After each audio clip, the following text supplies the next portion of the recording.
Hello student, welcome back on Vyas math academy. Student, आज की video में क्या करेंगे, एक्सरसाइज 13.4 सॉल्व करेंगे। ठीक है, तो वीडियो को लास्ट तक देखिएगा। मैं हर एक question line by line solve कराऊंगा। और प्रीवियस वीडियो मैंने क्या किया था, polar representation of complex number में मैंने बताया था, अच्छे तरीके से पूरा डिराइव भी किया था, कुछ उससे एग्जाम्पल भी 2-3 एग्जाम्पल सॉल्व किए थे। तो अगर वो वीडियो नहीं देखे हैं तो प्लेलिस्ट जाकर चेक कर लीजिए, या डिस्क्रिप्शन बॉक्स में लिंक दिया है, उसको पहले देख लीजिए। उसके बाद से क्या होगा, ये एक्सरसाइज आप इजीली सॉल्व कर लेंगे, क्योंकि सारा क्या है, polar form, polar representation of complex number भी क्या है, ये एक्सरसाइज पूरा बेस्ट है। ठीक है, तो उसमें हमने बताया था आर्गुमेंट कैसे निकालते हैं, मॉडुलस कैसे निकालते हैं, और polar representation of complex number कैसे निकालते हैं। तो वो पहले अच्छे तरीके से देख लीजिए, कंसेप्ट क्लियर रहेगा तो आपका एग्जाम्पल भी, जो एक्सरसाइज के क्वेश्चन भी हैं, अच्छे तरीके से सॉल्व करेंगे। तो चलिए शुरू करते हैं, देखते हैं क्वेश्चन नंबर 1 का 4th। ठीक है, क्योंकि उस वीडियो में मैंने 2-3 क्वेश्चन एक्सरसाइज का सॉल्व भी करा दिया था। ठीक है, तो उसमें जाके देख लीजिएगा, जो बाकी जो आपके क्वेश्चन दिए गए हैं उसमें सॉल्व करा दिया है। तो जो स्टार्ट करना है, क्वेश्चन नंबर 4 से स्टार्ट करना है। ठीक है, तो चलिए शुरू करते हैं। देखिए, आपको क्वेश्चन नंबर 4 क्या दिया है, 1 minus iota divided by 1 plus iota. इसे हमें क्या करना है, polar representation of complex number के फॉर्म में इसको डिराइव करना है। ठीक है, तो देखिए कैसे करेंगे हम। पहले इसको क्या करेंगे, पहले तो हम कम्प्लेक्स नंबर के फॉर्म में लिखेंगे x प्लस आयोटा वाई। कभी भी इस तरीके से फॉर्म में दिया रहेगा ना, न्यूमरेटर और डिनोमिनेटर में कम्प्लेक्स नंबर, तो पहले क्या करिएगा, with the help of rationalization. इसमें क्या होता है, इसमें कंजुगेट से मल्टीप्लाई करते हैं उसके। ठीक है, डिनोमिनेटर के कंजुगेट से मल्टीप्लाई करते हैं, न्यूमरेटर में भी और डिनोमिनेटर में। तो वो क्या होता है, वो कन्वर्ट हो जाता है कम्प्लेक्स नंबर के फॉर्म में, x प्लस आयोटा वाई के फॉर्म में।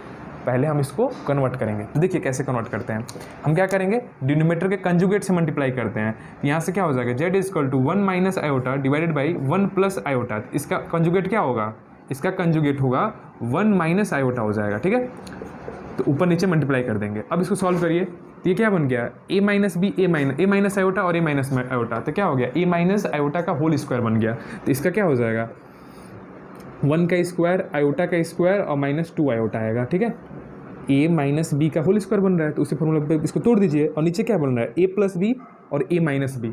तो किसका, a square minus b square. तो यहाँ पे 1 का स्क्वायर तो 1 ही आएगा, और आयोटा का स्क्वायर इस तरीके से हो जाएगा। तो वैल्यू क्या आ गई यहाँ पे आ जाएगा 1, और यहाँ पे क्या आ जाएगा, आयोटा स्क्वायर की वैल्यू कितनी होती है, -1 होती है। ठीक है, यहाँ प्लस होता ना, -1, और यहाँ पे -2 आयोटा डिवाइडेड बाई, यहाँ पे क्या आ जाएगा 1, और माइनस है, और माइनस आयोटा स्क्वायर की वैल्यू कितनी होती है, -1 होती है। तो यहाँ पे वैल्यू क्या आ जाएगी, 1 -1 -2 आयोटा डिवाइडेड बाई, यहाँ पे क्या आ जाएगा, 2 आ जाएगा। अब ये 1 से 1 कैंसिल आउट, ये 2 से 2 कैंसिल आउट, मतलब पूरी वैल्यू क्या आ गई, आयोटा आ गई, माइनस आयोटा आ गई। ठीक है, माइनस आयोटा आ गई, मतलब इतनी की वैल्यू क्या आ गई, z is equal to 1 minus iota divided by 1 plus iota is equal to क्या आ गया, माइनस आयोटा वैल्यू आ गई। ठीक है, ये माइनस आयोटा हो गई। अब ये क्या हो गया, x प्लस आयोटा y के फॉर्म में रिप्रेजेंट हो गया, कम्प्लेक्स नंबर का फॉर्म में ये अब यहाँ पे रिप्रेजेंट आया। अब इसे क्या करना है हमें, इसे रिप्रेजेंट करना है हमें पोलर फॉर्म में। तो देखिए क्या करेंगे, यहाँ पे कुछ नहीं है, तो यहाँ पे रियल पार्ट क्या है, 0 है। मैं इसको इस तरीके से भी लिख सकता हूँ, z is equal to 0 plus -1 iota. इस तरीके से लिख सकता हूँ, नहीं लिख सकता हूँ इस फॉर्म को, कोई दिक्कत नहीं है। ठीक है, अब देखिए यहाँ पे क्या आएगा, यहाँ पे देखिए इतना समझ में आ गया। अब यहाँ से क्या करेंगे, हम मॉडुलस निकालेंगे और आर्गुमेंट इसका निकालेंगे। तो यहाँ तक पहले नोट करिए वीडियो को पॉज करके। ठीक है, मैं इधर थोड़ा पोर्शन इरेज करता हूँ। ठीक है, देखिए अब क्या आएगा, पहले हम इसका क्या निकालेंगे, मॉडुलस निकालेंगे। तो modulus of z is equal to क्या हो जाएगा, under root real part of z। तो रियल पार्ट क्या है यहाँ पे 0, अब plus imaginary part of z का स्क्वायर होता है कि नहीं होता है। यहाँ पे कितनी आ जाएगी, वैल्यू 1 ही आ जाएगी, मतलब मोड z की वैल्यू कितनी आ गई, 1 आ गई। आर्गुमेंट निकालते हैं, तो argument of z is equal to क्या होता है, tan theta is equal to क्या होता है, mod imaginary part of z divided by real part of z। होता है कि नहीं होता है, होता है ना, यही तो होता है। पहले ये आर्गुमेंट मत लिखिए, tan थीटा लिखिए। ठीक है, ये अब यहाँ से क्या आ जाएगा, tan theta is equal to imaginary part इसका क्या है, -1 होता है, और रियल पार्ट क्या यहाँ पे दिया है, 0 दिया है। तो 1/0, कोई भी चीज़ इसको 0 डिवाइड करेगा तो क्या आ जाएगा, इन्फिनिटी आ जाएगा। मतलब tan theta is equal to infinity. अब 10 के फॉर्म में, किस फॉर्म में इन्फिनिटी आता है, 10 की कौन सी डिग्री पे इन्फिनिटी आता है, तो π/2 की वैल्यू पे क्या आती है, इन्फिनिटी आती है कि नहीं आती है। तो यहाँ से क्या आ जाएगा, tan theta is equal to 10 π/2। तो थीटा की वैल्यू क्या आ गई, यहाँ पे π/2 आ गई। ठीक है, तो अभी ये आर्गुमेंट नहीं कहलाएगा। अब क्या करेंगे, पहले चेक करेंगे कि ये कम्प्लेक्स नंबर कौन से क्वाड्रेंट में पड़ रहा है। तो देखिए x क्या है, 0 है, और y क्या है यहाँ पे, निगेटिव है। ठीक है। तो कौन सी कोऑर्डिनेट में x की वैल्यू मतलब 0 होती है और y की वैल्यू क्या होती है, निगेटिव होती है, मतलब y क्या है, निगेटिव। तो निगेटिव आएगा तो क्या आएगा, वो लास्ट वाला में आएगा। फोर्थ क्वाड्रेंट में क्या होता है, y निगेटिव होता है कि नहीं होता है। तो और x की वैल्यू 0 बोल रहा है, तो मतलब ये अगर एक्सिस हम ड्रॉ करें, एक्सिस अगर ड्रॉ करें तो ये x एक्सिस हो गया, ये y हो गया, ठीक है, x डैश, ये y हो गया, y डैश हो गया। तो यहाँ पे क्या होगा, यहाँ पे तो x की वैल्यू 0 होगी नहीं होगी, और y बोल रहा है कि निगेटिव होगा -1, y बोल रहा है कि -1 होगा, मतलब यहाँ पे लाई करेगा। अगर -1 देखा जाए तो यहाँ पे करेगा 0, -1 लाई करेगा। ये y हो गया, y का पॉजिटिव एक्सिस हो, नेगेटिव एक्सिस हो, तो यहाँ पे लाई करेगा। मतलब बोला जाए तो ये क्या है, ये फोर्थ क्वाड्रेंट में, नहीं थर्ड क्वाड्रेंट में, नहीं फोर्थ क्वाड्रेंट, मान के चलें क्या, ये फोर्थ क्वाड्रेंट में होता है। तो फोर्थ क्वाड्रेंट में क्या होता है, फोर्थ क्वाड्रेंट में अगर कोई भी वैल्यू पड़ती है, फोर्थ क्वाड्रेंट में अगर कोई भी वैल्यू पड़ती है तो argument of z is equal to क्या हो जाता है, -θ हो जाता है। फोर्थ क्वाड्रेंट में अगर कोई भी वैल्यू पड़ती है तो argument of z is equal to क्या होता है, -θ हो जाता है। बात समझ में आ रहा है, ये मैंने फॉर्मूला भी लिखवाया था। तो यहाँ से क्या लिखेंगे, यहाँ पे हम लिखेंगे देयरफॉर, यहाँ पे लिख देते हैं z is equal to minus iota, यहाँ पे लिखेंगे therefore here z lies in fourth quadrant, या ऐसे भी समझ में आ रहा है कि क्या ये नीचे है तो क्या होगा, -π/2 है, ठीक है। तो यहाँ पे क्या आ जाएगा, argument of z is equal to क्या होगा, -θ, मतलब argument of z is equal to क्या होगा, -π/2, -π/2। तो यहाँ से पोलर फॉर्म क्या आ जाएगा, polar form is equal to क्या होता है, mod z into cos theta plus iota sine theta होता है कि नहीं होता है। तो यहाँ से मोड z की वैल्यू कितनी आई है, 1 आई है, और यहाँ पे ये कितनी वैल्यू आ जाएगी, यहाँ पे थीटा की वैल्यू कितना है, -π/2 प्लस आयोटा साइन -π/2, ये क्या आ जाएगा आपका पोलर फॉर्म। तो इसको मैं लिखूँ तो यहाँ से क्या आ जाएगा, कॉस में निगेटिव रहता है तो क्या होता है, निगेटिव ही रहेगा, होता है कि नहीं होता है। Cos minus theta equal to क्या होता है, कॉस थीटा होता है। तो यहाँ पे क्या आ जाएगा, cos π/2, और यहाँ पे कितना आ जाएगा, cos minus theta equal to क्या होता है, माइनस साइन थीटा, तो माइनस आयोटा क्या हो जाएगा, साइन π/2। ये क्या हो जाएगा, इसकी आंसर हो जाएगा। ये जो फॉर्म आएगा यही क्या कहलाएगा, polar form of complex number. ये क्या हो जाएगा, polar form of complex number, ठीक है। क्योंकि sine minus theta equal to क्या होता है, माइनस साइन थीटा होता है, ठीक है। तो ये सब तो आपने ट्रिग्नोमेट्री में सारा कुछ पढ़ चुका है, ठीक है। तो ये क्या हो जाएगा, polar form of complex number हो जाएगा। बात समझ में आ रहा है। तो ये रहा आपका क्वेश्चन नंबर 4, थोड़ा डिफिकल्ट लगा इसलिए मैं इसको सॉल्व करा दिया। अब ठीक है, जो सिमिलर क्वेश्चन है आप खुद से सॉल्व करेंगे, जैसे क्वेश्चन नंबर 5 जो है खुद से सॉल्व करेंगे, क्वेश्चन नंबर 6 जो है ठीक इसी तरीके से सॉल्व होगा। इस तरीके से फॉर्म दिया रहेगा तो पहले क्या करेंगे, x प्लस आयोटा y के फॉर्म में उसको क्या करेंगे, चेंज करेंगे with the help of multiplication of conjugate. Denominator के कंजुगेट से क्या करेंगे, न्यूमरेटर मल्टीप्लाई करेंगे और डिनोमिनेटर मल्टीप्लाई करेंगे, तो क्या हो जाएगा, इस तरीके से फॉर्म में वो कन्वर्ट हो जाएगा। उसके बाद से आर्गूमेंट निकालेंगे, उसका मॉडुलस निकालेंगे और पोलर फॉर्म इस तरीके से रिप्रेजेंट करेंगे। तो उसको क्या करिए, आप कर लीजिएगा क्वेश्चन नंबर 5 को और क्वेश्चन नंबर 6 को। मैं आता हूँ क्वेश्चन नंबर 7 जो आपका डिफरेंट क्वेश्चन है, मैं उसको सॉल्व कराऊंगा, ठीक है। तो इसको वीडियो को पोस्ट करके नोट कर लीजिए पहले। आई होप कि ये सारे क्वेश्चंस आपको अच्छे तरीके से समझ में आ रहा होगा। तभी भी कोई भी डाउट हो तो कमेंट बॉक्स में पिनअप कर दीजिएगा, मैं वहाँ पे क्या कर दूँगा, डाउट को क्लियर कर दूँगा, ठीक है। तो आते हैं क्वेश्चन नंबर 7। क्वेश्चन नंबर 7 आपका दिया है, क्वेश्चन नंबर 7 क्या दिया है, sine 120 degree minus iota cos 120 degree, ठीक है। इसे क्या करना है, हमें पोलर फॉर्म में रिप्रेजेंट करना है। देखिए हम क्या करना है, पोलर फॉर्म पहले क्या होता है वो पहले देखिए। पोलर फॉर्म क्या होता है यहाँ पर, simply z is equal to mod z cos theta plus iota sine theta, यही तो होता है। और थीटा क्या होता है, आर्गुमेंट होता है। तो देखिए इसमें क्या दिया है, बस हम क्या करेंगे, यहाँ पे हम ट्राई करेंगे कन्वर्ट करने को। ये साइन थीटा यहाँ पे है ना, इसको हम कॉस थीटा बना दें और आयोटा के साथ जो मल्टीपल हो क्या हो, वो साइन थीटा हो। क्योंकि देखिए आयोटा के साथ हमेशा क्या है, साइन थीटा ही मल्टीपल होता है। तो जहाँ भी दिया रहेगा इस तरीके से फॉर्म, तो क्या करिएगा, ट्राई करिएगा कि आयोटा के साथ हमेशा क्या करें, साइन थीटा कन्वर्ट कर दें और इधर वाले को हम कॉस थीटा कन्वर्ट कर दें। तो कैसे होगा वो देखिए बस यहाँ पे, और इस तरीके से फॉर्म में आ जाएगा तो वो कॉम्प्लेक्स फॉर्म में कन्वर्ट हो गया। तो यहाँ पे क्या दिया है, sine 120 degree minus iota cos 120 degree. इसे हम क्या लिख सकते हैं, इसे हम इस तरीके से लिख सकते हैं क्या, ये z इक्वल टू दिया आपका, तो ये z इक्वल टू आ जाएगा। इसे हम लिख सकते हैं क्या, इसे हम लिख सकते हैं साइन 90 प्लस 30 डिग्री और माइनस आयोटा इसी तरीके से रहेगा। और कॉस को भी ऐसे लिख सकते हैं क्या, 90 प्लस 30 डिग्री लिख सकते हैं, कोई दिक्कत नहीं है, जोड़ेंगे वही आ रहा है, कोई इफेक्ट नहीं पड़ रहा है। लेकिन आपने एक फॉर्मूला पढ़ा था sine 90 plus theta equal to क्या होता है, minus cos theta, sorry plus cos theta, second quadrant में साइन पॉजिटिव होता है, और cos 90 plus theta equal to क्या होता है, माइनस साइन थीटा। ठीक है, यहाँ पे पुट कर दीजिए साइन 90 प्लस थीटा, यहाँ पे कितना हो जाएगा, कॉस 30 डिग्री, और माइनस आयोटा यहाँ पे कितना हो जाएगा, cos 90 plus theta, 90 plus theta क्या हो जाएगा, माइनस साइन 30 डिग्री।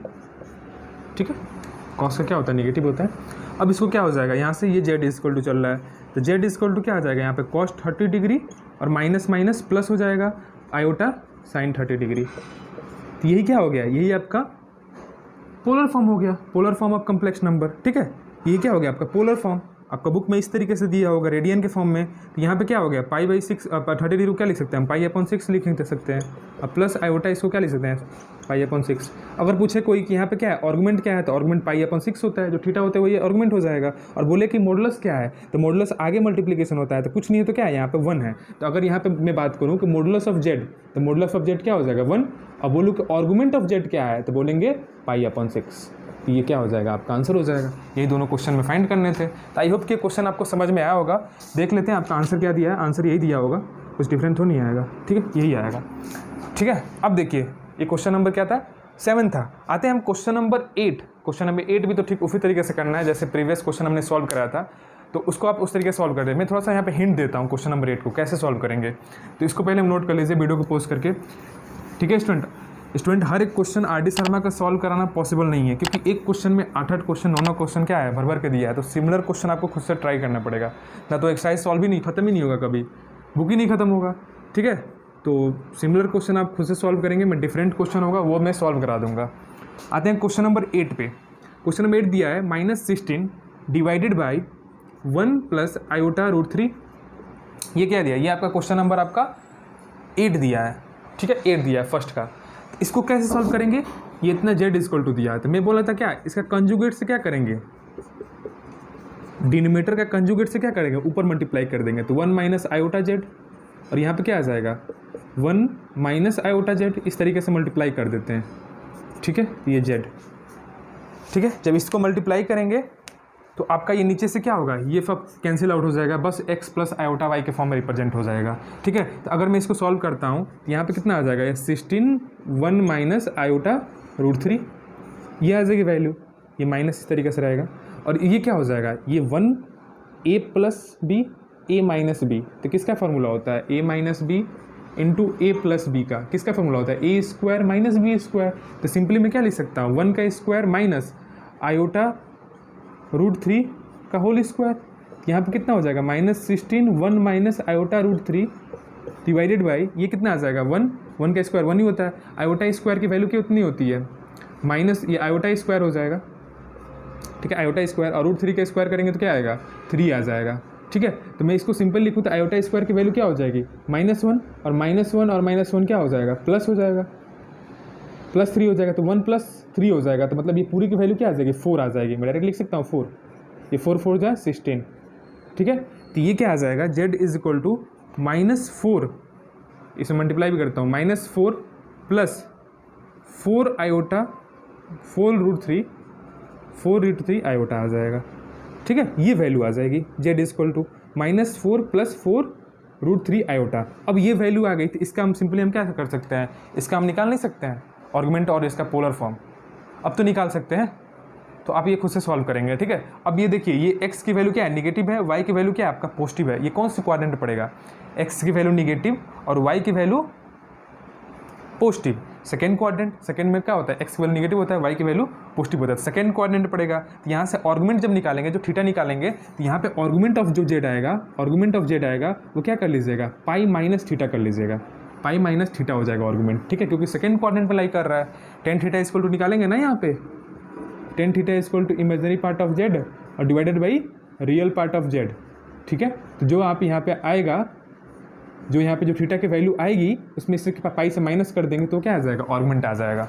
ठीक है, तो आसानी से इसको क्या कर लीजिए, सॉल्व कर लीजिएगा। तो मैं इसको नहीं सॉल्व कराता हूँ, आता हूँ नेक्स्ट क्वेश्चन पे, क्वेश्चन नंबर 2 पे। तो इसको पहले वीडियो को पोस्ट करके नोट कर लीजिए। ठीक है, तो आते हैं क्वेश्चन नंबर 2। क्वेश्चन नंबर 2 क्या दिया आपका, बहुत अच्छा क्वेश्चन दिया गया है क्वेश्चन नंबर 2 भी। तो वीडियो को ज़्यादा से ज़्यादा क्या करिए, लाइक करिए, चैनल पे नहीं है चैनल को सब्सक्राइब कर लीजिएगा और कमेंट जरूर बताइएगा आपको ये वीडियो कैसा लगा, ठीक है। तो ज़्यादा से ज़्यादा क्या करिए, लाइक करिए। और बहुत बच्चों का डिमांड भी था इस एक्सरसाइज से, एक्सरसाइज 13.4 सॉल्व करा दीजिए सर, ठीक है। तो ज़्यादा से ज़्यादा लाइक आना चाहिए इस वीडियो पे। आते हैं क्वेश्चन नंबर 2। बोला है कि write iota to the power 25 to the power 3 to the power 3 in polar form. इसको क्या करना है, हमें पोलर फॉर्म में रिप्रेजेंट करना है। तो कैसे करेंगे, देखिए क्या करेंगे। पहले मैं बोला था आयोटा की पावर 25 है, ठीक है, 25, और इसका पावर भी क्या है, फिर 3 है। तो जब भी इस तरीके से होता है तो क्या करिए, इसको सिंपली क्या करिए, हम बोला था आयोटा के पावर कुछ भी हो उससे क्या करिए 4 से मल्टीप्लाई कर दीजिए। मान लीजिए आयोटा का पावर क्या है, n है, तो पहले क्या करेंगे, हम n को 4 से डिवाइड करेंगे और जो रिमाइंडर आएगा ना वही क्या हो जाएगा, वही आयोटा का पावर रिमाइंडर हो जाएगा, आयोटा का पावर रिमाइंडर हो जाएगा, सिंपल फॉर्म। तो यहाँ पे क्या है 24 है ना, तो 24 को क्या करिए 4 से डिवाइड कर दीजिए। 25 को जो 4 से डिवाइड करेंगे तो इसका रिमाइंडर कितना आएगा, 1 आएगा। इसका रिमाइंडर जब डिवाइड करेंगे तो इसका रिमाइंडर कितना आएगा, रिमाइंडर 1 आएगा रिमाइंडर। यही जो रिमाइंडर आता है ना वही आयोटा का पावर 4 हो जाता है। मतलब आयोटा की पावर अगर 25 की बात करूँ मैं तो ये आई और ये क्या आ जाएगा, जो रिमाइंडर इसका 1 है तो 1 आ जाएगा इस तरीके से। तो यही आयोटा की पावर 25 की वैल्यू है, ठीक है। तो हमेशा क्या करिए, कुछ भी आयोटा का पावर दिया रहेगा उससे 4 से डिवाइड कर दीजिएगा और जो रिमाइंडर आएगा ना वही आयोटा की पावर समथिंग उसकी वैल्यू हो जाएगी। मतलब आयोटा की पावर 25 की वैल्यू क्या आ गई, आयोटा आ गई, बस बात समझ में आ रहा है। तो अब मैं इसको सिंपली यहाँ पे लिख सकता हूँ, आयोटा लिख सकता हूँ इसको, आयोटा की पावर 24 की वैल्यू आयोटा क्यूब, ठीक है। अब समझ में आ गया ना, आयोटा क्यूब को क्या मैं लिख सकता हूँ, आयोटा का स्क्वायर इंटू आयोटा।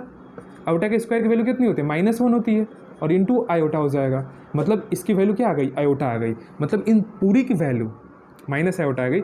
मतलब इस पूरा का वैल्यू जो आयोटा की पावर 25 टू द पावर 3 की वैल्यू कितनी आ गई, माइनस आयोटा आ गई, इस तरीके से। तो पहले इस तरीके से हम कन्वर्ट कर लेते हैं। कभी भी किसी टाइप का भी कॉम्प्लेक्स नंबर दिया हो हमेशा ट्राई करिएगा z = x plus iota y के फॉर्म में कन्वर्ट कर लीजिएगा। पहले स्टेप यही होता है, ठीक है, x प्लस आयोटा y। अब देखिए ये x प्लस आयोटा y के फॉर्म में हो गया कि नहीं हो गया। यहाँ पे x = 0 है और y की वैल्यू क्या है, यहाँ पे -1 है, हो गया कन्वर्ट। अब आसानी से इसको क्या करेंगे, हम पोलर फॉर्म में कन्वर्ट कर लेंगे। कैसे कन्वर्ट कर लेंगे, मैं इसको डायरेक्ट में लिख सकता हूँ, z = माइनस आयोटा, ये आपके z की वैल्यू दी है, ठीक है, z मान लीजिए कि z = तो z = माइनस आयोटा। मतलब यहाँ पे क्या है, यहाँ पे रियल पार्ट ऑफ z क्या है, 0 है और इमेजनरी पार्ट ऑफ z क्या है, यहाँ पे -1 है कि नहीं है, यहाँ पे ये बात है ना। अब देखिए यहाँ पे मैं निकालूँ मॉडुलस ऑफ z, तो मॉडुलस ऑफ z क्या हो जाएगा, 0 का स्क्वायर प्लस -1 का स्क्वायर इज इक्वल टू क्या आ जाएगा, 1। मतलब मॉडुलस ऑफ z की वैल्यू कितनी आ गई, 1 आ गई। बात समझ में आ रहा है, मॉडुलस ऑफ z = 1 आ गई। आर्गुमेंट निकालना चाहूँ तो आर्गुमेंट निकालूंगा तो कैसे निकलेगा, आर्गुमेंट निकालूँ तो कैसे निकलेगा, tan थीटा पहले निकालना पड़ेगा। तो tan थीटा = क्या होता है, imaginary part of z divided by real part of z, ठीक है। तो इमेजनरी पार्ट -1 है और ये क्या है, 0 है रियल पार्ट। तो ये कितनी आ गई, ये इन्फिनिटी वैल्यू आ गई। मतलब tan थीटा = इन्फाइनाइट आ गई। और इन्फाइनाइट कितना आता है, कितना डिग्री पे आता है, पाई/2 पे आता है। मतलब 10 पाई/2 की वैल्यू क्या होती है, इन्फिनिटी होती है। तो यहाँ पे थीटा की वैल्यू कितनी आ गई, पाई/2 आ गई, आगे की नहीं आ गई, पाई/2। अब देखेंगे स्टूडेंट, ये जो आपका z है ये कौन सी क्वाड्रेंट में लाई करता है, तभी तो आर्गुमेंट निकलेगा। ये तो थीटा की वैल्यू आ गई, लेकिन अभी देखना पड़ेगा कौन सी क्वाड्रेंट में लाई करता है आर्गुमेंट निकालने के लिए, ठीक है। तो ये जो है आपका यहाँ पे x = क्या है, 0 है और y = क्या है, निगेटिव है। x = 0 और y = निगेटिव। मतलब यहाँ से मैं कोऑर्डिनेट एक्सिस ड्रॉ करूँ तो ये x है, ये x डैश है, ये y है, ये y डैश है। तो यहाँ पे क्या है, ये ओरिजिन है, ठीक है। तो ये पॉजिटिव होता है ऊपर एक्सिस y का ऊपर वाला पॉजिटिव होता है, नीचे वाला निगेटिव होता है। तो निगेटिव क्या होगा, यहाँ पे आएगा -1 यही होगा ना, -1 मान लीजिए यहाँ पे, ये क्या आपका ओरिजिन है, 0 है। तो यहीं पे जो आपका आएगा 0, -1, क्योंकि x की वैल्यू क्या है, यहाँ पे 0 है। तो x = 0 तो y पे ही लाई करता है। तो यही तो आएगा आपका ये वाला पोर्शन। तो ये नहीं, ये थर्ड कोऑर्डिनेट में नहीं बोल सकते क्योंकि थर्ड कोऑर्डिनेट में x निगेटिव होता है, y निगेटिव होता है और x की वैल्यू वाला 0 है। मतलब आप फोर्थ कोऑर्डिनेट में बात कर सकते हैं। ये फोर्थ क्वाड्रेंट में क्या करते हैं, बात कर सकते हैं। ये फर्स्ट है, ये सेकंड है, ये थर्ड है। तो इसमें क्या होता है, इसमें पॉजिटिव होता है, इसमें क्या होता है, इसमें निगेटिव पॉजिटिव होता है और इसमें क्या होता है, इसमें माइनस होता है और इसमें क्या होता है, निगेटिव होता है। तो ये फोर्थ क्वाड्रेंट में लाई करेगा, और जब फोर्थ क्वाड्रेंट में लाई करता है तो आर्गुमेंट क्या होता है, argument of z equal to minus theta होता है। तो यहाँ पे लिख देंगे कि here now z is lies in fourth quadrant,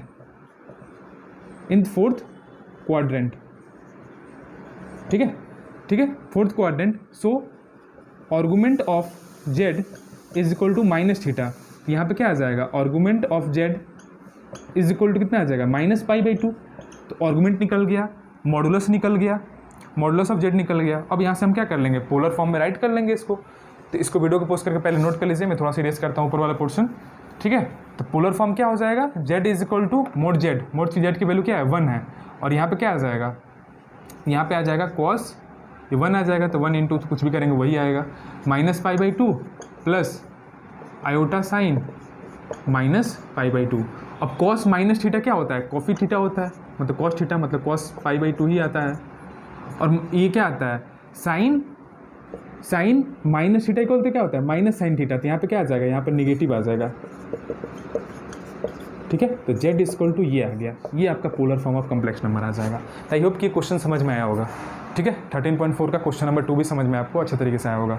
आते हैं क्वेश्चन नंबर 3 पे, जो आपका लेवल 2, बहुत ही अच्छा क्वेश्चन दिया और खतरनाक क्वेश्चन दिया गया आपका लेवल 2 का जो 3rd क्वेश्चन है, ठीक है।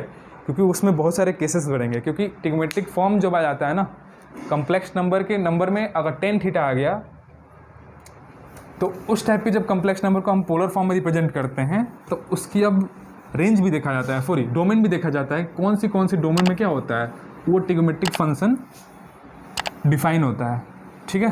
तो इसीलिए थोड़ा लेंथी क्वेश्चन हो जाता है क्वेश्चन नंबर 3rd, ठीक है। तो क्वेश्चन नंबर 3rd देखिए आपको क्या दिया है, बहुत अच्छा क्वेश्चन दिया गया।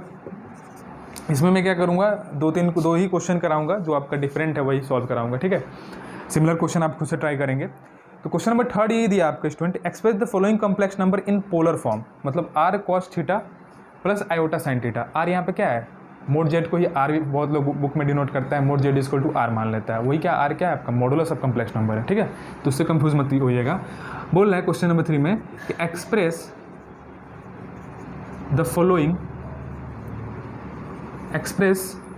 The following complex number in the form, क्या बोल रहा है, हाँ, complex number in the form of r cos theta plus iota sine theta के फॉर्म में क्या करना है, रिप्रेजेंट करना है। तो क्वेश्चन नंबर 1 दिया है 3rd का, आपका दिया 1 प्लस आयोटा tan थीटा, ये आपका जेड दिया है, ये मान लीजिए जेड कॉम्प्लेक्स नंबर है। तो 1 प्लस आयोटा tan थीटा क्या दिया आपका, क्वेश्चन नंबर 1 दिया है, थीटा नहीं दिया है, यहाँ पे अल्फा दिया है, ठीक है। थीटा का ये अल्फा का ये बात देखिए। तो इसको क्या करना है, इतना इक्वल टू जेड है, तो हमें इसे क्या करना है, r cos theta plus iota sine theta में हमें क्या करना है, रिप्रेजेंट करना है, वही थीटा का ये अल्फा का ये बात एक ही है, कोई दिक्कत नहीं है, कोई कंफ्यूजन वाली बात नहीं है, ठीक है। तो इस फॉर्म में हम रिप्रेजेंट करना है, कैसे इसे रिप्रेजेंट करते हैं। अब हमें ये चेक करना पड़ेगा यहाँ पे कि ये जो tan अल्फ़ा जो है, ये tan अल्फ़ा कौन सी वैल्यू पे क्या होती है, मीनिंगफुल होती है। तो हमेशा देखते हैं कि tan जो होता है वो हमेशा क्या होता है, π/2 पे क्या होता है, वो इन्फिनिटी पे चला जाता है, ठीक है, π/2 पे इन्फिनिटी पे चला जाता है। और इसका ट्रिग्मेट्रिक फंक्शन का आपने पीरियड पढ़ा होगा, जब हमने पढ़ाया था चैप्टर नंबर 5 पढ़ाया था, ट्रिग्मेट्रिक फंक्शन मैंने पढ़ाया था, तो हमने सबका उसका पीरियड ही बताया था कि पीरियड क्या होता है, पीरियोडिकसिटी बताया था, पीरियोडिकसिटी क्या होता है, उसी को पीरियड ही बोलते हैं हम। तो tan का हमेशा पीरियड जो होता है वो क्या होता है, पाई होता था tan और cot का, और साइन और कॉस का क्या होता था, 2π होता है उसका पीरियोडिक फंक्शन, ठीक है। पीरियोडिसिटी जो होता है वो 2π होता है साइन और कॉस का, और tan का पाई होता है, ठीक है। तो हमेशा क्या होता है, पीरियोडिसिटी क्या होता है, मतलब पाई इंटरवल के बाद क्या होगा, उसकी सेम वैल्यू रिपीट होगी, सेम वैल्यू क्या होगी, रिपीट होने स्टार्ट हो जाएगी। तो वही जो आपका डोमेन होता है उतनी पार्ट को, उसी को क्या बोलते हैं, उसका पीरियोडिसिटी बोलते हैं या पीरियड बोलते हैं, ठीक है। तो यहाँ पे हम देखेंगे, यहाँ पे हम लिखेंगे कि वी नो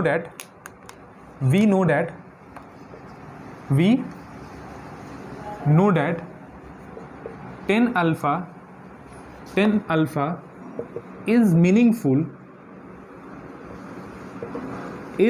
मीनिंगफुल, मतलब डिफाइन कर सकते हैं या मीनिंगफुल बोल सकते हैं, if alpha does not equal to 2n-1 π/2, 2n-1 π/2, मतलब क्या होता है, π/2 बोलिए, इवन ओड नंबर पे क्या होता है, ओड नंबर पे odd multiple of pi by two, odd multiple of pi by two पे क्या होता है, 10 आपका डिफाइंड नहीं होता है, क्योंकि पाई बाई टू पे क्या होता है वो इन्फिनिटी चला जाता है, पाई बाई टू पे, 3 पाई बाई टू पे, 5 पाई बाई टू पे क्या हो जाएगा वो इन्फिनिटी चला जाएगा। तो ये जो वैल्यू पे क्या होती है ये डिफाइंड नहीं होता है, तो ये वैल्यू पे हम क्या कर सकते हैं, इस वैल्यू पे हम इसको पोलर फॉर्म में रिप्रेजेंट नहीं कर सकते हैं, r sine cos theta plus sine theta के आयोटा साइन थीटा के फॉर्म में रिप्रेजेंट नहीं होगा, क्योंकि जब इस वैल्यू पे वो इन्फिनिटी चला जाएगा तो कोई भी टर्म में इन्फिनिटी ऐड करेंगे तो क्या आएगा, वो वैल्यू इन्फिनिटी हो जाएगी, और इन्फिनिटी मतलब क्या होता है, नॉट डिफाइंड, यही तो होता है। तो इसीलिए क्या होगा, इस वैल्यू पर हम इसको डिफाइन नहीं कर सकते हैं, ये हमेशा मीनिंगफुल होगा जब अल्फा जब क्या हो, नहीं इक्वल हो 2n-1 पाई बाई टू पे, मतलब 3 पाई by to, 1 pi by to, 5 pi by to, इस तरीके से माइनस में चला जा सकते हैं, तो इस पर डिफाइन नहीं होता है, मतलब ये सब अल्फा की वैल्यू नहीं होनी चाहिए। बात समझ में आ गया। आगे देखिए, अब हम लिखेंगे देन एंड यहाँ पर लिखेंगे and we also know that the periodicity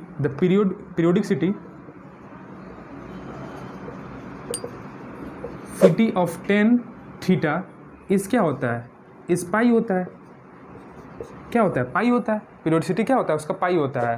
तो हम क्या करेंगे, पाई, अब इस पाई को क्या करेंगे, दो इंटरवल में ब्रेक कर लेंगे, एक 0 से पाई बाई टू और एक पाई बाई टू से पाई, ठीक है। इन दो इंटरवल के लिए क्या होगा आपका, उस कम्प्लेक्स नंबर का इस जो आपका कम्प्लेक्स नंबर को हम क्या करेंगे, इस फॉर्म में रिप्रेजेंट कर सकते हैं, ठीक है। तो हम यहाँ पे लिखेंगे लेट अस इस इंटरवल को लेट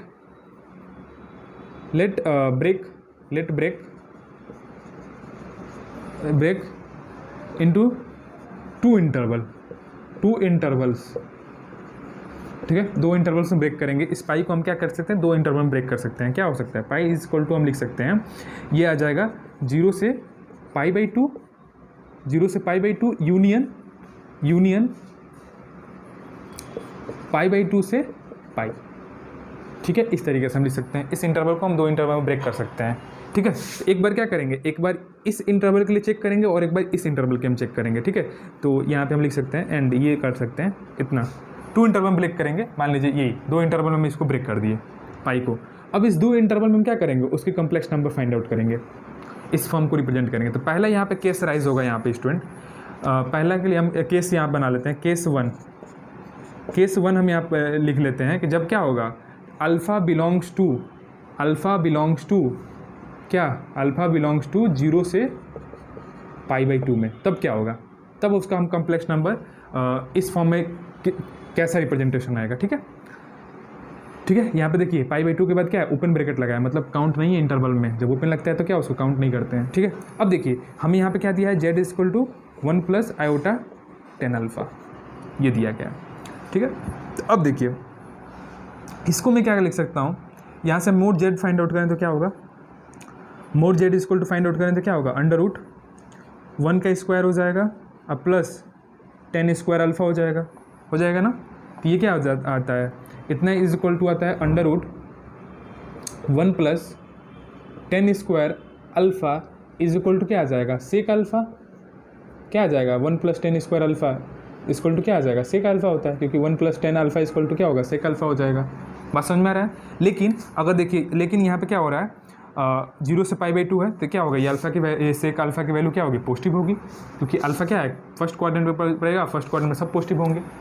यहाँ तक समझ में आ रहा है, ये प्लस माइनस भी आता है यहाँ पे, लेकिन पॉजिटिव होगा। तो यहाँ पे मोड z इक्वल टू क्या आ गया, mod z equal to sec alpha आ गया, ठीक है। तो हमें मोड z निकल गया। अब क्या निकालना है, हमें आर्गूमेंट निकालना है, क्या निकालना है, आर्गूमेंट। तो आर्गूमेंट निकालते हैं, इसको पहले वीडियो को पॉज करके आप पहले नोट कर लीजिए, ठीक है। बहुत अच्छा क्वेश्चन है, इसको ध्यान से देखिएगा कैसे निकालते हैं, ठीक है। अब यहाँ से आर्गूमेंट निकालते हैं स्टूडेंट। तो आर्गूमेंट इक्वल टू क्या हो जाएगा, यहाँ पर मैं लिख देता हूँ कि मोड z की वैल्यू कितनी आ गई, सेक अल्फ़ा आ गई, ठीक है।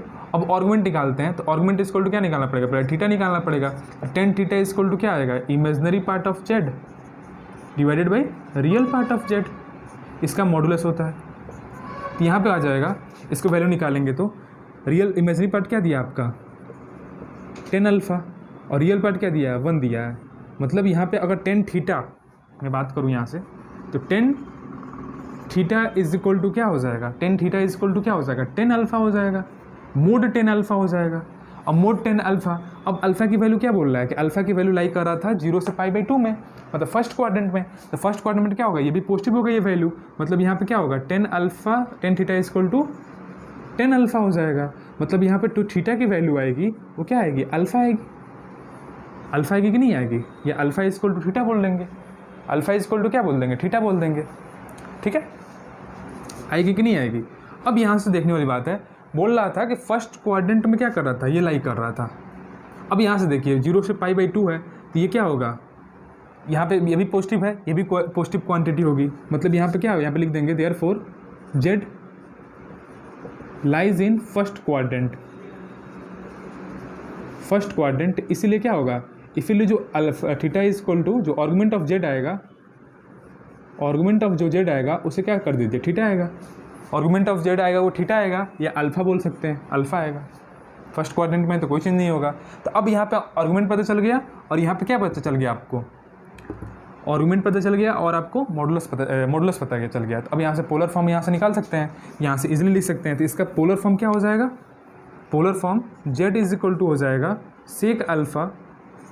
सेक अल्फ़ा बोलिए या सेक थीटा बोलिए, बात एक ही है। हमें थीटा में बोला है तो यहाँ पे थीटा लिख देंगे, उससे कंफ्यूज मत होइएगा।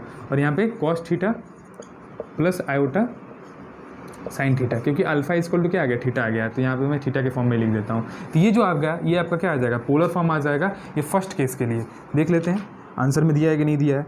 ठीक है, तो फर्स्ट केस के लिए यही आ रहा है, यहाँ पे नोट कर लीजिएगा, यही क्या आ रहा है। यहाँ पे ये लिखना पड़ेगा कि जो फर्स्ट केस आपका क्या था, जो आपका अल्फ़ा जो था वो अल्फ़ा क्या होगा, ये 0 से बड़ा होगा, बड़ा या इक्वल टू, लेकिन π/2 से क्या होगा, छोटा होगा, π/2 से क्या होगा, छोटा होगा, इस तरीके से। ठीक है, तो ये आपका फर्स्ट केस के लिए ये आपका आएगा sec theta cos theta plus iota sine theta. अब केस 2 के लिए डिफाइन करेंगे π/2 से अगर पाई इंटरवल हो, सेकेंड केस। तो इसको पहले वीडियो को पोस्ट करके नोट कर लीजिए। ठीक है, तो अब सेकेंड केस की बात करते हैं। ठीक है, आई होप कि समझ में आया होगा। तो इस तरीके से हम इंटरवल में ब्रेक करके स्टूडेंट जब करते हैं, जब इस तरीके से ट्रिग्नोमेट्रिक फंक्शन आ जाते हैं कम्प्लेक्स नंबर में, 10 आ जाएगा या साइन इंटू कॉस का फॉर्म आ जाता है आयोटा के फॉर्म में, तो उसको इस तरीके से ब्रेक डाउन करके करते हैं। सेकेंड केस देखिए, सेकेंड केस ये होगा आपका जब अल्फ़ा बिलोंग करेगा, जब अल्फ़ा जो क्या होगा, अल्फ़ा बिलोंग करेगा π/2 से क्या पाई, मतलब यहाँ पे इसको इस तरीके से लिखें, डेट इज अल्फा जो π/2 से क्या हो, बड़ा हो अल्फ़ा, और इससे क्या हो, इक्वल टू पाई हो या पाई से छोटा हो। इस केस में क्या होगा, तो देखिए इस केस में निकालते हैं। अगर यहाँ से हम मॉडुलस निकाल लें तो मोड z इक्वल टू क्या हो जाएगा, मोड z इक्वल टू आएगा आपका 1 का स्क्वायर प्लस 10 स्क्वायर अल्फ़ा, मतलब इसको मैं लिख सकता हूँ क्या, सेक अल्फ़ा लिख सकता हूँ, नहीं लिख सकता हूँ, सेक अल्फ़ा, सेक अल्फ़ा आ सकता है, mod z equal to sec alpha भी आया था। लेकिन यहाँ पे देखिए अल्फ़ा जो बोल रहा है वो सेकेंड क्वाड्रेंट π/2 से पाई, तो सेकेंड क्वाड्रेंट में क्या होता है, सेक नेगेटिव होता है ना, तो यहाँ पे क्या आ जाएगा, यहाँ पे माइनस सेक हम लिखेंगे, माइनस सेक अल्फ़ा लिखेंगे। क्यों, क्योंकि यहाँ पे लिख देंगे कि अल्फ़ा बिलोंग्स टू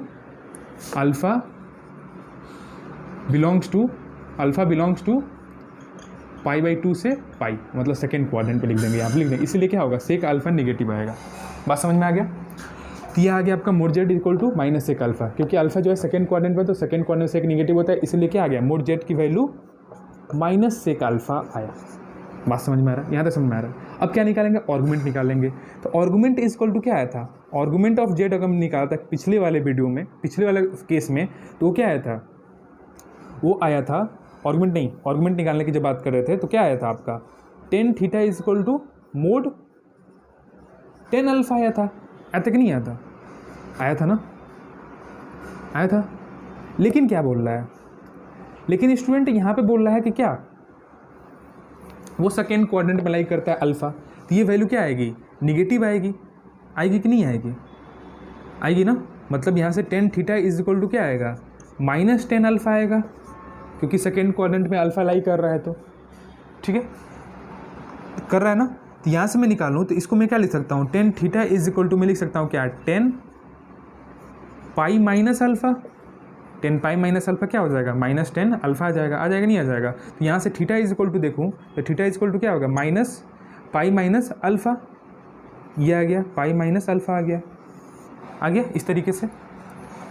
ठीक है, यहाँ तक बात समझ में आ रहा है, पाई माइनस अल्फ़ा समझ में आ रहा है। देखते हैं अब जेड कौन सी कोऑर्डिनेट में लाई करेगा, इसके लिए इस जो वैल्यू के लिए अल्फा के लिए ये जेड की वैल्यू यहाँ पे कौन से क्वाड्रेंट में जाएगा। तो देखिए अल्फा इक्वल टू क्या है, सेकंड क्वाड्रेंट में लाई कर रहा है, तो सेकंड क्वाड्रेंट में क्या होता है 10 निगेटिव होती है। तो यहाँ पे जो वैल्यू आएगी 10 अल्फा पुट करेंगे तो क्या आएगा 10 निगेटिव होता है, तो 1 माइनस क्या आएगा आयोटा 10 अल्फा। तो यहाँ पे लिखेंगे कि if here now z is equal to क्या आ जाएगा 1 माइनस आयोटा 10 अल्फा आएगा कि नहीं आएगा। क्यों? क्योंकि अल्फा बिलोंग कर रहा है क्या π/2 से लेके π/2 में, π/2 से लेके पाई में, सेकेंड क्वाड्रेंट पे लाई कर रहा है, तो इसलिए क्या होगा यहाँ पे नेगेटिव वैल्यू आएगी। तो यहाँ पे लिख देंगे so z is lies in second quadrant. तो सेकेंड क्वाड्रेंट पे जब लाई करेगा, ठीक है, जब सेकेंड क्वाड्रेंट पे लाई करेगा, ठीक है, फर्स्ट क्वाड्रेंट पॉजिटिव, सेकेंड में क्या होता है फर्स्ट वाई निगेटिव है ना, ठीक है। यहाँ पे देखो ये आपका क्या है एक्स पॉजिटिव है और वाई क्या है आपका निगेटिव है, वाई निगेटिव है। तो यहाँ से क्या आ जाएगा वाई जब निगेटिव है सेकेंड क्वाड्रेंट, ये फर्स्ट, ये पॉजिटिव, ये निगेटिव, मतलब फोर्थ क्वाड्रेंट पे लाई करेगा, ठीक है, सॉरी यहाँ पे फोर्थ क्वाड्रेंट होगा, फोर्थ क्वाड्रेंट पे लाई करेगा, ठीक है, जेड लाई करेगा फोर्थ क्वाड्रेंट में। तो फोर्थ क्वाड्रेंट पे लाई करेगा तो आर्गुमेंट इज इक्वल टू क्या होता है, argument of Z is equal to -θ होता है, ठीक है, -θ होता है। लेकिन अब देखो यहाँ पे थोड़ा सा मिस्टेक हुआ है, यहाँ पे मिस्टेक ये हुआ है स्टूडेंट, जब इस तरीके से होगा तो हमें यहाँ पे क्या है, यहाँ पे सेकेंड क्वाड्रेंट पे लाई कर रहा है ना, तो थीटा इज इक्वल टू क्या होगा, यहाँ पे 10θ इज इक्वल टू हो जाएगा, यहाँ पे -10 अल्फा आएगा। और -10 अल्फा को मैं क्या लिख सकता हूँ, इसको मैं इस तरीके से लिख सकता हूँ, क्या इस तरीके से लिख सकता हूँ 10 pi minus alpha. Second quadrant में लाई करेगा, सेकेंड क्वाड्रेंट में क्या होगा, ये निगेटिव होगा कि नहीं होगा, यहाँ पे आ जाएगा निगेटिव इसी, तो यहाँ से क्या आ जाएगा 10θ, तो यहाँ से थीटा इज इक्वल टू क्या आ जाएगा, थीटा इज इक्वल टू निकालो तो ये पाई माइनस अल्फा आएगा कि नहीं आएगा, पाई माइनस अल्फा आएगा ना। क्यों ऐसे निकालना पड़ रहा है, क्योंकि यहाँ पे अल्फा की वैल्यू सेकेंड क्वाड्रेंट पर लाई कर रहा है, तो इसीलिए क्या होगा, इसीलिए यहाँ पे क्या होगा, ये निगेटिव क्या आएगा, -10 अल्फा आएगा। बात समझ में आ रहा है, -10 अल्फा आएगा। तो इसलिए सेकेंड क्वाड्रेंट में क्या होता है पाई माइनस अल्फा करेंगे इसको निकालने के लिए, ठीक है, क्योंकि ये सेकेंड क्वाड्रेंट में, सेकेंड क्वाड्रेंट में 10 को दिखाना पड़ेगा यहाँ पे कि पाई माइनस अल्फा ये सेकेंड क्वाड्रेंट में लाई कर रहा है, ठीक है। तो यहाँ से थीटा की वैल्यू ये आ गई, जब सेकेंड फोर्थ क्वाड्रेंट में तो थीटा की वैल्यू यहाँ पुट कर देंगे, पाई माइनस अल्फा की वैल्यू यहाँ पुट कर देंगे, तो आर्गुमेंट ऑफ जेड आ जाएगा आपका, आर्गुमेंट ऑफ जेड क्या आएगा, यहाँ पे जब माइनस और थीटा की वैल्यू क्या है पाई माइनस अल्फा है, तो यहाँ पे argument of Z is equal to आ जाएगा अल्फ़ा माइनस पाई आ जाएगा, ठीक है, अल्फ़ा माइनस पाई आ जाएगा। अब अल्फ़ा माइनस आर्गुमेंट पता चल गया आपको, और यहाँ से आपको मॉडुलस पता चल गया। तो अब इजीली यहाँ से क्या कर सकते हैं हम, इजीली यहाँ से हम पोलर फॉर्म में इसको नोट कर सकते हैं। तो यहाँ से क्या करिए, पहले वीडियो को पॉज करके यहाँ नोट कर लीजिए, मैं थोड़ा सीरियस करता हूँ इस पोर्शन को। देखिए अब क्या हो जाएगा, यहाँ से पोलर फॉर्म जो आ जाएगा जेड इज इक्वल टू, ये क्या है मॉडुलस क्या आपका सेक अल्फ़ा, तो माइनस सेक अल्फ़ा होगा, और यहाँ पे क्या हो जाएगा कॉस अल्फ़ा, अल्फ़ा की जगह पे क्या होगा, यहाँ pi minus alpha, sorry alpha minus pi होगा, अब plus iota sine alpha minus pi होगा। ये जो होगा ये होगा कब, जब यहाँ पे लिखेंगे कि अल्फ़ा की जो वैल्यू होगी, अल्फ़ा की वैल्यू क्या है π/2 से क्या है बड़ी है और लेस देन इक्वल टू है पाई, ये तब इफ़ इस केस में ये होगा। तो इस तरीके से हम क्या करेंगे, इस टाइप के क्वेश्चन को सॉल्व करते हैं। तो आई होप कि समझ में आया होगा आपको, ठीक है। इसी तरीके से क्वेश्चन नंबर सेकंड आपको सॉल्व करेंगे, इसी का क्वेश्चन नंबर थर्ड का सेकंड इसी तरीके से सॉल्व करना है, क्वेश्चन नंबर सेकंड इसी तरीके से सॉल्व करना है। थर्ड वाला क्वेश्चन जो है मैं बता देता हूँ, इंटरवल ब्रेक डाउन करके करना है, तो उसको आप क्या कर सकते हैं, सॉल्व कर सकते हैं इजीली। आपके बुक में पीछे जो है क्वेश्चन सॉल्व भी किया है, ठीक है, सोल्यूशन वाला पोर्शन में सॉल्व भी किया है, तो वहाँ से आप उसको देख के समझ सकते हैं, ठीक। क्योंकि क्वेश्चन नंबर फर्स्ट मैंने सॉल्व कर दिया ना, तो इसी तरीके से इंटरवल ब्रेक करना है, इंटरवल ब्रेक डाउन करके करना है। वहाँ पर क्या है साइन और कॉस है, तो उसका पीरियड क्या होता है 2π होता है, तो पीरियड 2π होता है तो क्या करना पड़ेगा, एक बार 0 से π/2 चलेगा, फिर एक बार π/2 से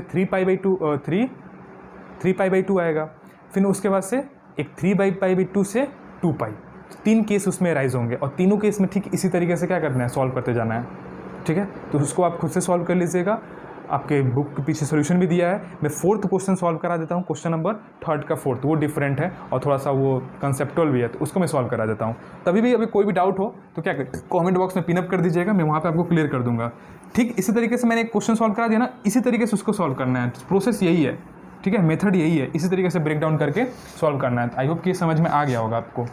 कोई भी डाउट हो तो कमेंट बॉक्स में पिन अप कर दीजिएगा, मेरा इंस्टा आईडी यहाँ पर दिया गया है, वहाँ पे कोई भी डाउट को पूछ सकते हैं। ठीक है, तो अकाउंट को फॉलो कर लीजिएगा। आते हैं फोर्थ क्वेश्चन पे। क्वेश्चन नंबर 4 आपको ये दिया है इसका कि 1 माइनस आयोटा दिया है divided by cos π/3 plus iota sine π/3। ठीक है, इसे क्या करना है हमें, इसे हमें पोलर फॉर्म में कन्वर्ट करना है। तो देखिए पहले हम क्या करेंगे, इसको पोलर फॉर्म में कन्वर्ट करने के लिए इसका सोल्यूशन इस तरीके से निकालेंगे। इसको क्या कर लीजिए, इसको भी ऐसे ही फॉर्म में इसको कन्वर्ट कर लीजिए। ठीक है, तो ये 1 माइनस आयोटा हो जाएगा और cos π/3 का मतलब क्या है, cos 60 डिग्री, और cos 60 डिग्री की वैल्यू कितनी होती है, 1/2 होती है। ठीक है, साइन 60 डिग्री की वैल्यू कितनी होती है, √3/2 होता है, √3/2। ठीक है, इस तरीके से इसको थोड़ा एलसीएम वोल्सियम लेके सॉल्व करेंगे तो ये क्या आएगा, 2 माइनस आयोटा आएगा ऊपर, और ये क्या आ जाएगा 1 प्लस √3 आयोटा, ये आ जाएगा। ठीक है, अब इसको रेशनलाइज कर दीजिए, यहाँ पे कंजुगेट से इसका मल्टीप्लाई कर दिए तो 1 माइनस √3 आयोटा आ जाएगा, और नीचे क्या आ जाएगा 1 माइनस √3 आयोटा। ठीक है, इसको सॉल्व करेंगे तो देखिए क्या वैल्यू आती है, सॉल्व करेंगे तो 2 ऐसे ही रहने दीजिए बाहर, और इसको क्या आ जाएगा, ये आ जाएगा 1 माइनस √3 आयोटा, जब 1 मल्टीप्लाई करेगा तो, और यहाँ पे कितना आ जाएगा माइनस आयोटा, फिर ये minus minus plus iota square √3। ठीक है, आयोटा स्क्वायर √3 आ जाएगा। ठीक है, और डिवाइडेड बाई इधर क्या आ जाएगा 1 का स्क्वायर माइनस √3 का square iota square, a minus b a plus b का फॉर्मूला बनेगा। तो यहाँ पे क्या आ जाएगा 2, और यहाँ पे जो देखें हम इसको, तो इसको हम इस तरीके से लिख सकते हैं 1 माइनस √3, और माइनस कॉमन करके लिख सकते हैं 1 प्लस √3 आयोटा। ठीक है, ये इमेजनरी पार्ट अलग अलग और रियल पार्ट अलग अलग करके लिखूँ तो इस तरीके से मैं लिख सकता हूँ। ठीक है, और डिवाइडेड बाई नीचे क्या आ जाएगा, ये 1 का स्क्वायर 1 ही रहेगा, ये इसका √3 का स्क्वायर करेंगे 3 आ जाएगा, और आयोटा स्क्वायर के करेंगे तो क्या आएगा -1 आ जाएगा, तो -1 और ये 1 प्लस हो जाएगा, तो 3 + 1 करेंगे तो क्या आएगा 4 वैल्यू आ जाएगी। तो ये 2 2 जा 4 भी आ जाएगा, 2 कैंसिल आउट हो जाएगा इस तरीके से। ठीक है, तो अब देखिए इतना पहले नोट करिए वीडियो को पॉज करके। देखिए अब क्या वैल्यू आ गई, अब इतनी की वैल्यू क्या आ गई, इतनी की वैल्यू आ गई, आपको यहाँ पे लिख देता हूँ, इतनी की वैल्यू आ गई 1 minus √3 divided by 2 minus 1 plus √3 iota divided by 2, ये वैल्यू आ गई, इतनी की वैल्यू ये आ गई। अब देखिए ये क्या हो गया, x प्लस आयोटा वाई के फॉर्म में क्या हो गया, कन्वर्ट होगा कि नहीं हो गया, ये कन्वर्ट हो गया। ठीक है, x प्लस आयोटा वाई के फॉर्म में। अब सिंपली इसका क्या कर लेंगे, हम कम्प्लेक्स फॉर्म निकाल सकते हैं। तो कम्प्लेक्स फॉर्म निकालने से पहले हम इससे क्या करेंगे, पहले में इसका मॉडुलस निकालना पड़ेगा कि मॉडुलस कैसे निकलेगा। ठीक है, तो मॉडुलस निकालते हैं इसका, तो मॉडुलस निकालेंगे तो यहाँ पे क्या आ जाएगा मोड z। ठीक है, मोड z इक्वल टू क्या आ जाएगा √1 प्लस 1 माइनस √3 का होल स्क्वायर डिवाइडेड बाई 2 का होल स्क्वायर होगा, 2 का भी स्क्वायर होगा, प्लस 1 प्लस √3 का होल स्क्वायर डिवाइडेड बाई 2 का स्क्वायर। ठीक है, इस तरीके से। ठीक है, यहाँ तक बात समझ में आ रहा है। अब देखिए यहाँ पे क्या वैल्यू आएगी, देखिए यहाँ पे क्या आएगा mod z is equal to, ये क्या आ जाएगा 1 आ जाएगा, और √3 करेंगे तो 3 आएगा, और माइनस ये क्या आएगा 2√3 स्क्वायर खोलेंगे तो, और प्लस यहाँ भी आएगा 1 प्लस √3 और प्लस 2√3। ठीक है, डिवाइडेड बाई क्या आ जाएगा 2 का स्क्वायर 4, 2 का स्क्वायर, तो एलसीएम वोल्सियम लेंगे तो यही वैल्यू आ जाएगी। मैं डायरेक्ट कर देता हूँ, तो यहाँ पे मोड z इक्वल टू क्या आ जाएगा, इससे ये कैंसिल आउट, ये कैंसिल आउट, 4 4 तो कितना आ गया 4 4 8, 8 डिवाइडेड बाई 4 तो कितना आ जाएगा 2, मतलब मोड z की वैल्यू कितनी आ गई √2 आ गई, मोड z की वैल्यू कितनी आ गई √2 आ गई। ठीक है, तो मोड की वैल्यू निकल गई। अब यहाँ से क्या कर लेंगे, हम यहाँ से आर्गुमेंट निकाल लेंगे। तो आर्गुमेंट ऑफ z निकालने देखें तो argument of z tan theta equal to क्या होगा, tan theta equal to imaginary part of z, imaginary part of z क्या है, ये है -1 plus √3/2 divided by 1 plus √3 divided by 2, ये माइनस है। ठीक है, ये माइनस है। ठीक है, ये आएगा, ये 2 से 2 कैंसिल आउट, मोड है तो पॉजिटिव आ जाएगा। यहाँ पे tan थीटा इक्वल टू क्या आ गया 1 प्लस √3 डिवाइडेड बाई 1 माइनस √3। ठीक है, ये आ गया, ये वैल्यू आ गई। बात समझ में आ रहा है। अब देखिए ये किसकी वैल्यू है, ये निकालना पड़ेगा हमें। अगर मैं देखूँ 60 डिग्री का क्या होता है, 10 में 60 डिग्री की वैल्यू कितनी होती है, √3 होती है, और 1 डिग्री की वैल्यू कितनी होती है, 1 किसकी वैल्यू होती है, 45 डिग्री की। तो अगर मैं इसको मैं तोड़ के देखूँ तो क्या ये वैल्यू आ रही है क्या, 60 + 45 की, तोड़ के देखना पड़ेगा। देखिए तोड़ के देखना पड़ेगा। यहाँ पे मैं थोड़ा सा इरेज करता हूँ, इधर वाला पोर्शन में इरेज करता हूँ। तो वीडियो को पोस्ट करके आप क्या कर लीजिए, नोट कर लीजिए पहले, ठीक है। इधर वाला पोर्शन में इरेज करता हूँ। देखिए क्या है यहाँ पे, अगर मैं लिखूँ 1060 + 40 डिग्री तो क्या आ जाएगा यहाँ पे, 1060 + 1040 डिवाइडेड बाई 1 - 1060 इंटू 1040, 45 है, 40 नहीं है, 45 है। तो इसकी वैल्यू क्या होती है, 1060 डिग्री की वैल्यू √3, और इसकी 1, यहाँ पे क्या आएगा 1, और यहाँ पे √3 इंटू 1, तो क्या आएगा ये, तो ये वैल्यू आ गई क्या, और इनको ऐड कर दूँ 60 + 45 को, तो ये क्या आएगा 10 105 डिग्री, 10 105 डिग्री, मतलब 10 105 डिग्री की वैल्यू क्या है, ये है। तो मैं इसकी जगह पे क्या लिख सकता हूँ, 10 105 डिग्री लिख सकता हूँ क्या, तो यहाँ पे क्या आ जाएगा, tan θ = 10 105 डिग्री। तो θ = क्या आ गया, 105 डिग्री आ गया, आगे कि नहीं आ गया। अब देखिए θ = 105 डिग्री आ गया, ये तो सही है, इतना कोई दिक्कत नहीं है। लेकिन ये देखिए अगर इसको देखूँ तो ये क्या है, ये x और ये y, यहाँ पे x क्या है, पॉजिटिव है, और ये क्या है, y है, मतलब रियल पार्ट क्या है, पॉजिटिव है, और इमेजिनरी पार्ट निगेटिव है। तो कौन से कोऑर्डिनेट में क्या होता है, x पॉजिटिव होता है और y निगेटिव होता है, कौन से कोऑर्डिनेट में, तो फोर्थ कोऑर्डिनेट में क्या होता है आपका, फोर्थ कोऑर्डिनेट में x की वैल्यू पॉजिटिव होती है और y की वैल्यू क्या होती है, निगेटिव होती है। तो यहाँ से दिख रहा है, इसको अगर मैं z मान लेता हूँ तो यहाँ पे दिख रहा है कि z लाई कर रहा है कौन सी कोऑर्डिनेट में, फोर्थ कोऑर्डिनेट में। तो यहाँ पे मैं नोट करके यहाँ पे लिख सकते हैं। देखिए मैं थोड़ा सा इसको इरेज करता हूँ, यहाँ पे लिख देंगे, सो z is lies in fourth quadrant, और फोर्थ क्वाड्रेंट में लाई जब करता है तो आर्गुमेंट ऑफ z क्या हो जाता है, -θ हो जाता है, और -θ मतलब क्या, -105 डिग्री। ये क्या हो जाएगा, इसका आर्गुमेंट हो जाएगा z का, ठीक है, आर्गुमेंट हो जाएगा z का। अगर मैं इसको लिखना चाहूँ रेडियन के फॉर्म में, थीटा को मैं क्या लिखूँ, डिग्री को क्या कर सकूँ रेडियन के फॉर्म में, तो ये आता है 7π/12 आता है। तो ये -7π/12 क्या हो जाएगा, 105 डिग्री का ये वैल्यू आता है, -7π/12, ठीक है, ये आता है। तो अब यहाँ पे हम आपको आर्गुमेंट पता चल गया, यहाँ पे आपको मॉडुलस पता चल गया। अब इसको कम्प्लेक्स फॉर्म में हम नहीं कन्वर्ट कर सकते हैं, इजीली कन्वर्ट कर सकते हैं। तो देखिए कैसे कन्वर्ट करेंगे। देखिए यहाँ से क्या आ जाएगा, यहाँ से आ जाएगा z = क्या आता है, पहले मॉडुलस आता है तो √2, उसके बाद क्या आता है cos 7π/12 माइनस होगा, -7π/12, और प्लस आयोटा साइन 7π/12, ठीक है, माइनस है। तो अब देखिए यहाँ से वैल्यू क्या आ जाएगी, यहाँ से √2 cos -θ क्या होता है, cos θ होता है, तो 7π/12 भी होगा। लेकिन यहाँ पे क्या होगा, यहाँ पे तो माइनस आ जाएगा, cos साइन -θ = क्या होता है, -sin θ होता है। तो यहाँ पे क्या आएगा,